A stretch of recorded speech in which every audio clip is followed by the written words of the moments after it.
Dear students, अगर मैं इस टॉपिक को अपने लास्ट टॉपिक से रिलेट करूं तो जिसको अभी हम मैथमेटिकल इक्वेशन में साबित भी करेंगे, अगर किसी पार्टिकल की स्पीड जीरो हो जाए, स्पीड कब जीरो होगी?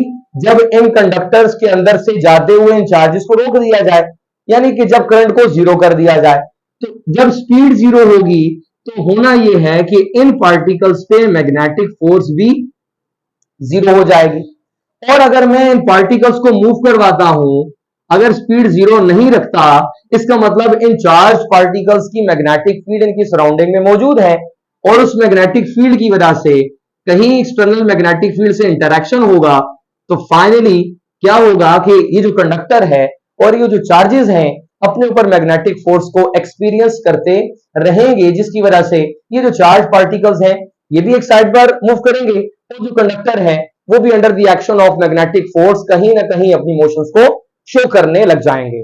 अब बच्चों हम मैथमेटिकली भी इसको देख लेते हैं कि ये जो बात हमने यहाँ पर लॉजिकली देख ली है वो फॉर्मूला कैसे एक्सप्रेस करता है, क्योंकि हमने बात शुरू की हुई है करंट कैरी कंडक्टर से।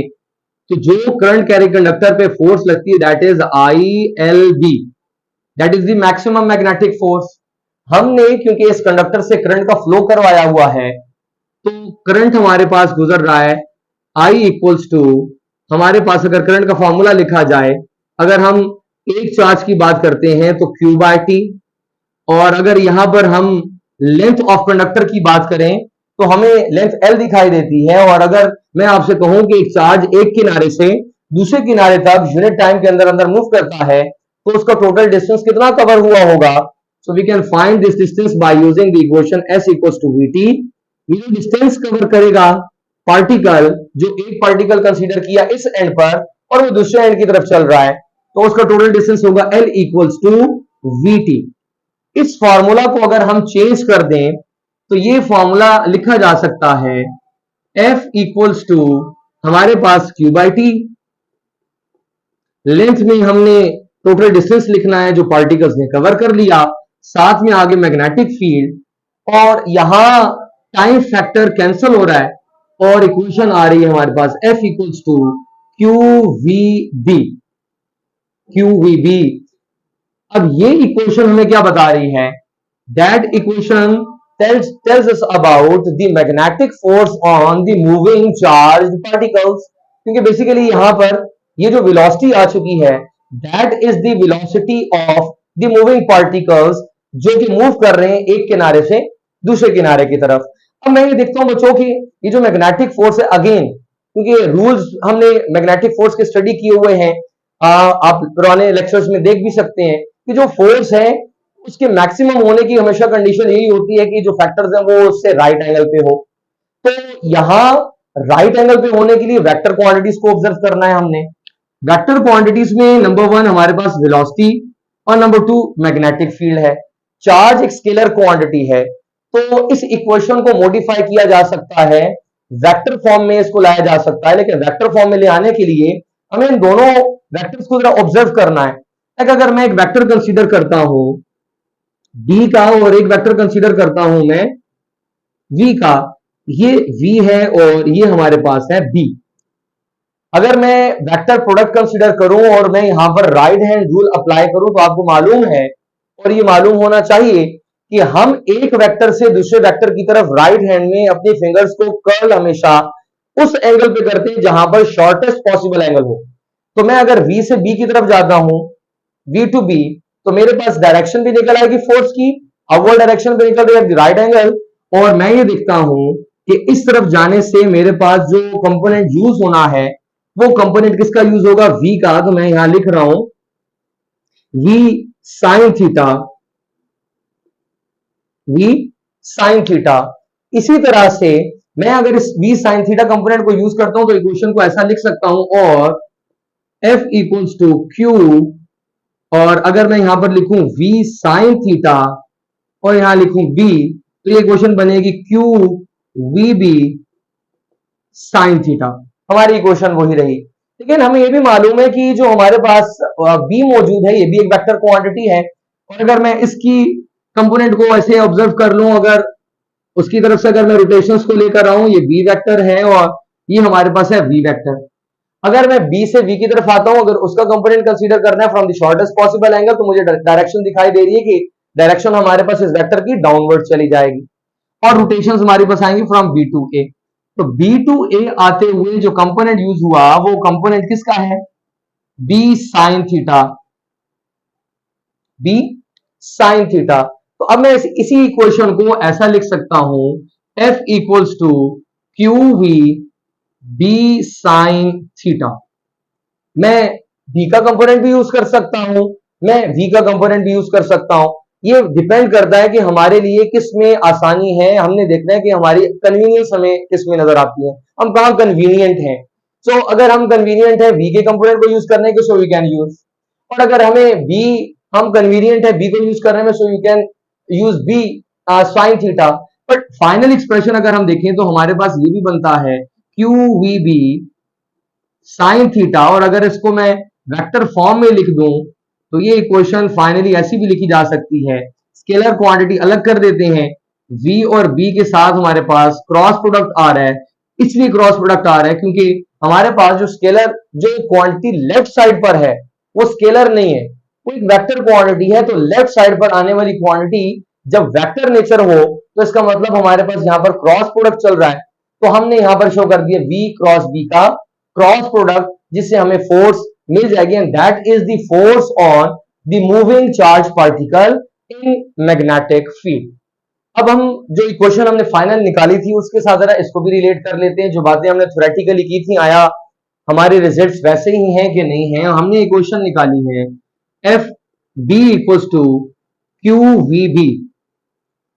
तो फार्मूला के मुताबिक अगर मैं v को जीरो करता हूं, v को जीरो किया तो मैग्नेटिक फोर्स भी जीरो हो जाएगी, जो हमने शुरू में बात की। इसी तरह अगर मैं v को जीरो नहीं करता, v की कोई वैल्यू रख लेता हूं, तो मुझे मैग्नेटिक फोर्स भी मिल जाएगी। कब? जब हमारे पास एक्सटर्नल मैग्नेटिक फील्ड भी होगी, क्योंकि चार्ज है और चल रहा है तो डेफिनेटली फोर्स होगी अगर बाहर एक्सटर्नल मैग्नेटिक फील्ड मौजूद है।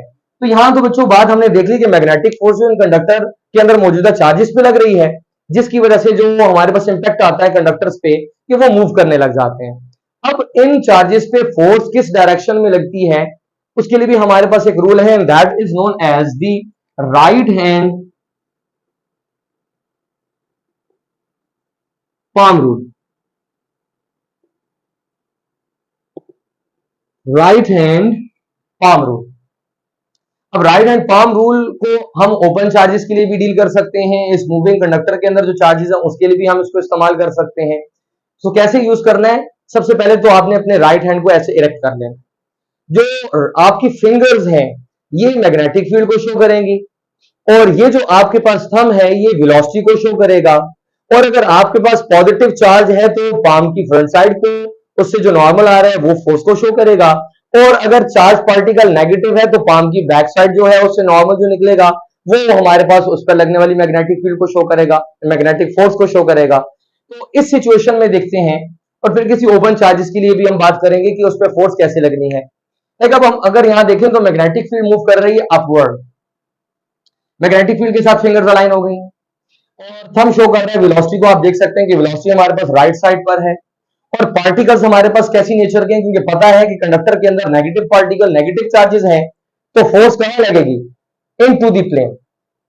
इस डायग्राम के मुताबिक इन पार्टिकल्स पे जो फोर्स लगनी है उसकी डायरेक्शन कहां होगी? Into the plane. ये तमाम तर पार्टिकल्स अपने ऊपर मैग्नेटिक फोर्स को एक्सपीरियंस करेंगे कहां? इनटू द प्लेन, यानी बोर्ड से अंदर वाली डायरेक्शन को अगर हम फॉलो करें तो ये पार्टिकल्स उस साइड पर चले जाएंगे। लेकिन अगर हम किसी ओपन पार्टिकल की बात करते हैं, कोई इलेक्ट्रॉन, प्रोटॉन, कुछ इस तरह के अगर चार्ज नेचर पार्टिकल्स की बात करते हैं और उनको हम मैग्नेटिक फील्ड के अंदर एंटर कर देते हैं, ये मेरे पास आ गई यूनिफॉर्म मैग्नेटिक फील्ड, और ये हमने सपोज कर लिया कि यहां से कोई पार्टिकल एंटर कर रहा है। अगर तो ये इलेक्ट्रॉन है तो पहले इसकी नेचर को जरा देखते हैं कि इसके ऊपर नेचर ऑफ फोर्स कैसी लगनी है और डायरेक्शन क्या होगी। आपको पता है कि फिंगर्स शो करती है मैग्नेटिक फील्ड को, तो ये फिंगर्स चली गई मैग्नेटिक फील्ड की डायरेक्शन में इनटू द प्लेन, क्योंकि क्रॉस शो करता है मैग्नेटिक फील्ड को किस तरफ? Into the plane. और अगर डॉट होता तो फिंगर्स कहां होनी चाहिए थी? Out of the plane. तो स्टूडेंट मैं ये देख रहा हूं कि मैग्नेटिक फील्ड तो गई इनटू द प्लेन, हम हमारे पास उस पार्टिकल की वेलोसिटी की तरफ होना चाहिए। तो ये वेलोसिटी के साथ अलाइंड है। अगर ये आने वाला पार्टिकल प्रोटॉन है या पॉजिटिव है तो इस पे फोर्स कहां लगेगी? अपवर्ड। तो यहां मैं इस एरो को, अगर ये पार्टिकल कहीं अंदर की तरफ इस तरफ आता है तो ये फोर्स एक्सपीरियंस करेगा एफ बी। यहां अगर नेचर कैसी है इसकी, पॉजिटिव पार्टिकल है, पॉजिटिव चार्ज है। अगर यही पार्टिकल मैं नेगेटिव कंसीडर करता हूं तो मैं देखता हूं कि magnetic field into the plane, ये आ गई थंब की तरफ से वेलोसिटी, और पाम की जो लोअर साइड है, ये बैक साइड, इससे जाने वाला जो नॉर्मल है वो शो करेगा उस नेगेटिव पार्टिकल की वेलोसिटी को, नेगेटिव पार्टिकल की फोर्स को। तो यहां मैग्नेटिक फोर्स की डायरेक्शन शो कर रहा हूं एफ बी डाउनवर्ड।